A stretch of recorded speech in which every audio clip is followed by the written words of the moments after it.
পৰিস্থিতি যিমানেই বেয়া হওক লাগে, দৃঢ়তা আৰু আত্মবিশ্বাস থাকিলে জয়ী হ'বই। পিয়েৰ টেইলহাৰ্ডে। যিটো তুমি আজিয়েই কৰিব পাৰা সেইটো কাইলৈ কেতিয়াও পেলাই নথবা। লৰ্ড চেষ্টাৰফিল্ডে। যিকোনো বৃত্তিত সফল হোৱাৰ প্ৰথম খোজটো হ'ল বৃত্তিটোৰ প্ৰতি অনুৰক্ত হোৱা আৰু তাক ভাল পাবলৈ শিকা। Sir William Osler. শিক্ষাৰ ঘাই শিপাডাল বৰ তিতা, কিন্তু ইয়াৰ ফল অতি সোৱাদ। এৰিষ্টটল। যিয়ে নিজৰ দেশক ভাল নাপায় তেওঁ একোকে ভাল নাপায়। বাইৰন।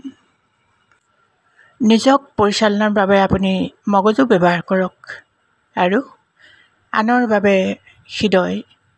এলেনৰ ৰুজভেল্ট।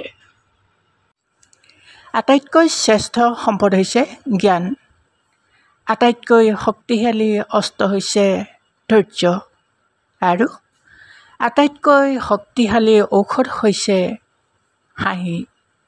চাণক্য। চুৰ কৰা মহাপাপ। বুদ্ধদেৱ।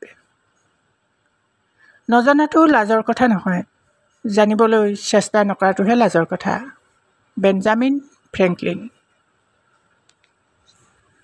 ব্যক্তিতকৈ ৰাষ্ট্ৰ সদায় ডাঙৰ, এই কথা আমি সদায় মনত ৰখা উচিত। Doctor APJ Abdul Kalam. অহিংসাই হ'ল মানুহৰ হাতত থকা আটাইতকৈ ডাঙৰ অস্ত্ৰ। মহামানৱ মহাত্মা গান্ধী।